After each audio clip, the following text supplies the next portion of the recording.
Hello everyone and welcome to my channel. Today we'll look at another horrific instance with you.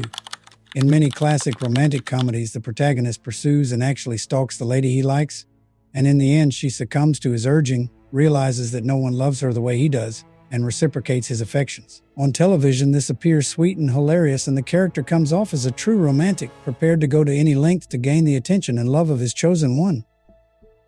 However, in real life, this does not operate in the same manner, and such behavior can not only alienate a person but also force them to contact the police. Celeste Mano's journey began fairly innocently. She was receiving attention from a co-worker, which she repeatedly ignored. She really hoped that her admirer would eventually understand and leave her alone. However, Celeste's irresponsible actions radically altered the situation, transforming the suitor into an obsessed pursuer, and another stupid deed resulted in permanent consequences. The young woman was really afraid for her life, frequently requested police assistance, and admitted to acquaintances that she sensed problems but felt powerless and unsupported by anyone. It is possible that the tragedy could have been avoided if law enforcement had not followed the principle of come to us when the crime is committed now. Let us carefully study this case and follow the line of circumstances that resulted in the awful death of this lovely young woman. Who was Celeste Mano? Celeste Krista Mano was born on November 30th, 1997, in the northeastern suburb of Melbourne, in the Australian state of Victoria. Aggie DeMauro and Tony Mano had two children, the youngest of whom she was. She grew up alongside her older brother, Alessandro. According to some accounts, the family patriarch left his wife when the children were still young and quickly remarried. However, he kept touch with his elder children, provided financial support, and attempted to be actively involved in their lives. Celeste was social, active, and kind throughout her school years. She participated in sports and dancing, was the captain of the cheerleading team, and had huge hopes for the future. Initially, she aspired to be a lawyer and enrolled at the prestigious University of Melbourne, where she studied criminal and civil law. However, at the end of her studies, she felt that law was boring and began studying advertising and marketing. In 2018, she was employed by a huge and fast-developing company that offered various commodities on e-commerce platforms. Celeste, who was intelligent and gifted, immediately understood everything on the fly, completed her task successfully, and soon rose the professional ladder. In little than a few years, she rose from call center worker to department head, and she was regarded as one of the most promising employees. Everyone respected her brilliance, initiative, and ability to organize tasks rationally and competently. Furthermore, Celeste had exceptional outward characteristics and a faultless figure. During her university years, she competed in the University Beauty Contest and finished among the top 3 leaders. She was always surrounded by admirers, so she was accustomed to receiving major male attention from an early age, but she was quite picky about who she dated. Louis Snyder Sacco, a persistent co-worker alongside Mano, worked at the company. He was approximately 16 years older than her and had a strong interest in the new, attractive employee from the moment she arrived at the office. It's worth mentioning that Louis was rather reclusive and unsociable, and he clearly had any career ambitions, having long held the same minor position with no desire to advance. Celeste was kind, smiling, and open, and she never wanted to hurt Louis' feelings, so she respectfully declined any time he tried to ask her out. However, the man continually attempted to capture her attention in a variety of ways. Celeste would occasionally crack jokes to lighten the tension, but she was adamant about not interacting with him. Louis regarded the situation as a challenge or a game. He assumed that his young boss was just playing hard to get, and he resolved that he would win her over nonetheless. His attentions were persistent, awkward, and just annoying, but Celeste attempted to remain calm and hoped that he would either give up or move his focus to someone else. Sacco remained unrelenting over time. He got completely infatuated with the young beauty, and everyone around him noticed. One day, Mano told a close friend and colleague that she would never consider a relationship with Louis. First, he was weird and unexpected. Second, she was never attracted to men who lacked desire and life goals. Third, the large age gap played an impact. She felt sorry for her admirer, for despite his best efforts, he had no chance. A fatal mistake in his failed attempts to capture his colleagues' attention and affection, Louis entirely neglected his own professional responsibilities. He had never been a particularly hard worker, but suddenly he just ceased fulfilling his direct duties. His productivity dropped, and upper management was unhappy with the situation. Sacco was reprimanded and warned 3 times before being fired in early autumn 2019. Lewis was obviously distressed by this turn of events, and as he packed his belongings in the office, he appeared to be going to cry. Celeste, for her part, had conflicting thoughts. On the one hand, she was pleased that the bothersome suitor had finally left her life and stopped bothering her with his repeated advances. She did, however, feel a sense of remorse, assuming that this was due in part to her actions. As a department manager, Mano congratulated the fired employee for his years of service, walked him to the building exit, and before leaving, sought to encourage him by touching him on the shoulder and truly wishing him well. However, it quickly became clear that this seemingly harmless behavior was a catastrophic blunder, serving as a spark for Louis' idea that they could make it work. The man quickly concluded that Celeste was merely frightened to initiate an office relationship because she was his boss, which may lead to general disfavor and harm her career. Now, in his opinion, nothing stood in the way of their happiness, and they could be together. Louis, overcome with emotion, abruptly kissed Celeste on the cheek. An uneasy pause ensued. Mano was stunned by his audacity and didn't know how to respond, so she quickly turned around and hurried back into the office building without saying anything. This reaction convinced Sacco that Celeste cared about him and that he should not give up. The relentless stalker. A few days after being dismissed, Louis opened a social media account, found Celeste's profile, and sent her a friend request. She initially accepted it, believing there was no harm, but as he began pestering her with offers to meet and go out together, she tried gently declining at first, then simply blocking him. The following day, her former co-worker sent her another freeway of their happiness, and they could be together. A week later, at a family gathering, she complained to her relatives about the persistent pursuer, recalling the strange incident on the day he was fired. Her family listened, but everyone felt it was a joke, and the unwanted admirer would quickly lose interest and vanish from her life forever. Louis did not have Celeste's personal phone number. During their time together, they solely corresponded through professional channels, but she began receiving unusual romantic texts from an unknown number, and she knew who they were from. The admirer wrote her romantic poetry he had written, complimented her appearance, and again tried to get her to go out. Mano only returned the stalker's phone once, attempting to have a serious chat with him to explain that nothing could happen between them and encourage him to stop pursuing her. However, the man did not listen and instead reiterated how pleasant her voice was and how relieved he was that she had finally picked up the phone. After that, she attempted to block the pursuer, but each time he called from a different number. She eventually decided to change her phone number, but within a week, Louis discovered it and the phone harassment persisted. Seeking protection for nearly a year, Celeste attempted unsuccessfully to ignore the insane admirer. She banned his phone numbers and bogus social media profiles, did not respond to messages, and continued to live her normal life.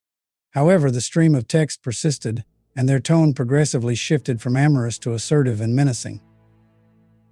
Now the man did not inquire. He demanded to meet with her and began to describe his insane, intimate dreams about what he would do with her right now. However, that was far from the worst of it.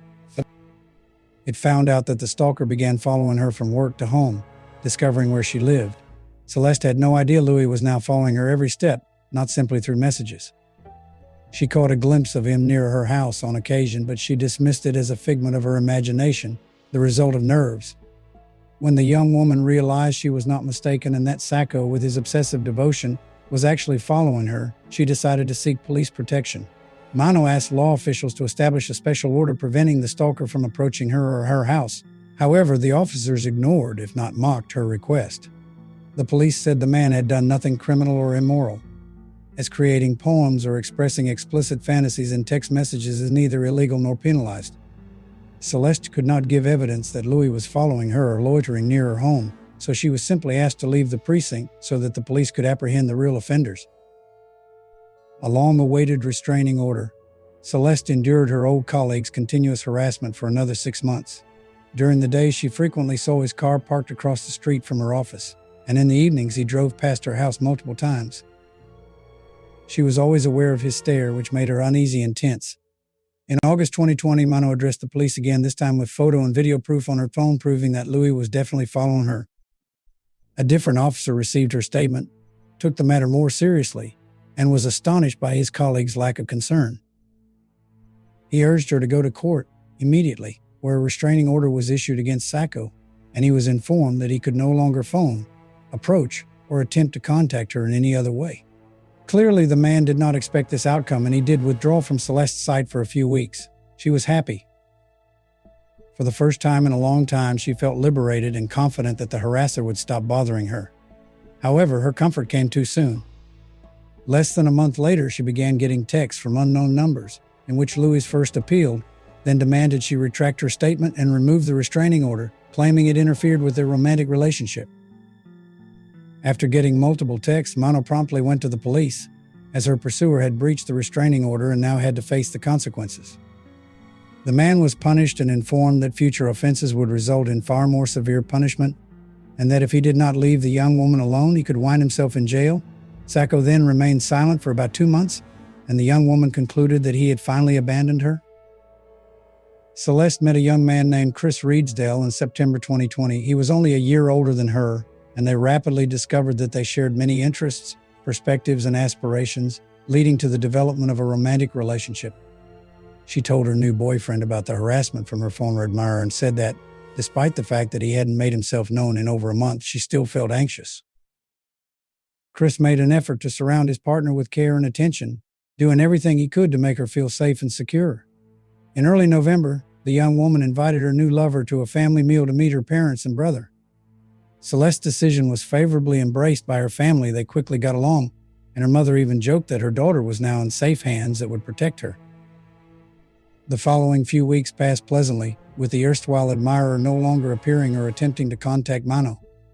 The young woman was content, spending all of her free time with Chris, and it appeared that she was no longer concerned about Louis re-entering her life or causing her any harm. On November 15th, 2020, the romantic pair went on a date. They were sitting in a cafe, enjoying each other's company, when the young woman proposed documenting the occasion with a selfie. The photo came out really lovely. The pair sat at the same table, cuddling, smiling, and appearing quite pleased. Celeste liked this frame so much that she chose to make it her social media profile photo. She wanted to share the news of her new relationship and convey that things were serious. Chris also shared the photo on his Facebook, along with a heartfelt statement about how much he adores this daughter and would do anything to keep her eyes gleaming with happiness, as shown in the photo. Unfortunately, this was the couple's last outing. The tragic incident on the evening of their final date. Chris dropped Celeste off at her house and they said their goodbyes, arranging to reunite the following day. Celeste spent nearly an hour in the kitchen with her mother talking about her lover before going to bed because she needed to get up early the next morning for work. On Monday, November 16, 2020, around 4 a.m., Eggy was awakened by the sound of cracking glass, but she didn't immediately realize what was happening. Suspicious noises, banging, shouting, and chaos ensued. At first, she assumed the noises were coming from the street, but she soon realized they were coming from inside the house. Eggy sprang out of bed, put on her robe, and dashed to her daughter's bedroom. She flung open the door and saw in the weak light someone literally jumping from Celeste's bed before fleeing through the broken window. When Eggy turned on the light, she was faced with a terrifying scene. Her kid lay in a pool of her own blood, covered with cuts and small fragments of broken glass. Celeste was trying to breathe, panting for air, her eyes wide open and looking up. Her mother immediately called 911 and attempted to stop the serious bleeding wounds on her daughter's body until the paramedics came. However, it was too late to save her. By the time the cops and doctors came, she had died. The medical examiners ultimately discovered over 20 deep stab wounds on her body, including the fatal blow to the heart.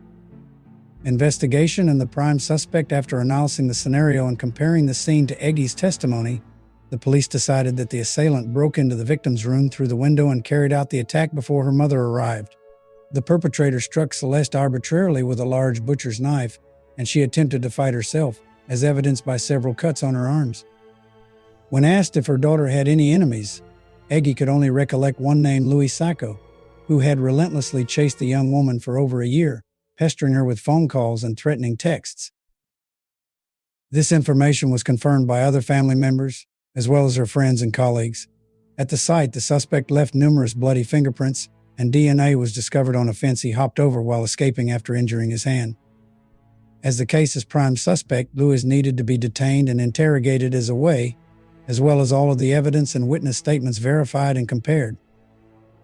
Sacco was arrested on the same day, but he originally denied any involvement in the crime, claiming that he loved Celeste and would never harm her. However, forensic testing soon revealed that the bloody fingerprints discovered in the victim's room and on the fence were his. Law authorities also cited a restraining order against approaching the young woman, which he had broken. Furthermore, on the evening before the disaster, it was discovered that Louis had purchased a hammer and a huge knife at a local hardware store, which was seen on security camera at the checkout while paying for his items. He later used the hammer to break into the house through the window, and the knife to kill the unlucky woman. Calculated criminal or man in need of help? The evidence against Sacco was solid, bolstered by his long-term surveillance of the victim, which revealed almost everything about her. However, the final straw for him was a photo the young woman shared on social media with her new partner. After that, he went to the store, bought a knife and a hammer, and went to Celeste's house at night to kill her. His actions were interpreted as purposeful, premeditated criminal activity, but Louis' behavior was highly irregular, raising concerns about his mental health. Notably, the nearly 39-year-old man had never married, lived with his parents, had few acquaintances, and had never had a long-term work. People regarded him as timid and reclusive, having serious socialization challenges. Sacco also had a biological brother who was serving a lengthy sentence for a criminal offense at the time. The accused was ordered to have a forensic mental evaluation, and his attorney maintained that his client deserved specialized therapy rather than incarceration since he needed expert help. This argument horrified and incensed the victim's relatives, who were concerned that the callous criminal would avoid punishment. After questioning Louis and analyzing his behavior, psychiatric professionals determined that he did in fact have certain mental illnesses. However, at the time of the crime, he was well aware of it, and he had planned the details ahead of time. This meant that Sacco, despite his attempts to claim insanity, would surely face trial. The trial and sentencing it took until the autumn of 2023, 3 years after the young woman's tragic death, for the culprit to appear in court. During this period, he continually attempted to demonstrate that he was mentally ill and hence could not be convicted of intentional criminal behavior. He spent the majority of this time in a psychiatric clinic. Louis acted cool and indifferent in court, as if he was unconcerned with what was going on around him. He accepted his guilt, but argued that his intention was not to end the girl's life, but rather to win her heart. However, the jury unanimously convicted Sacco guilty of all charges. The defendant was sentenced to 36 years in jail, with the prospect of parole only after 30 years. Celeste's law was never passed. Celeste's parents constantly stated that their daughter had phoned the police as early as 2020, seeking protection from Louis. However, her case was denied because, under current rules, only attempts to physically contact the victim were considered harassment, whereas online stalking and phone harassment were not criminally actionable. During the 3 years leading up to the trial, the mother of the deceased young woman collaborated with professional lawyers and some activist organizations to develop Celeste's law, which would have established criminal liability for stalking on social media via text messages and emails. E.g., DeMoro hoped that this would help protect many women and girls and avoid the awful outcome that befell her daughter. She sought significant revisions to Victoria's existing criminal code and approached the Legislative Commission directly. The woman made over 40 proposals and revisions, but nearly all of them were eventually rejected. Investigations revealed that, in the vast majority of cases, internet stalkers restrict themselves to an invisible presence and do not attempt to contact their victim in any other way. The revisions only assisted to limit access to sensitive information on social networks, and in cases of serious stalking with threats, a restraining order might be imposed just as if the person were pursued in person. However, there was no criminal culpability for such offenses. Currently, a stalker may only receive a verbal warning for such conduct, and repeat infractions may result in a fine, though this is not guaranteed.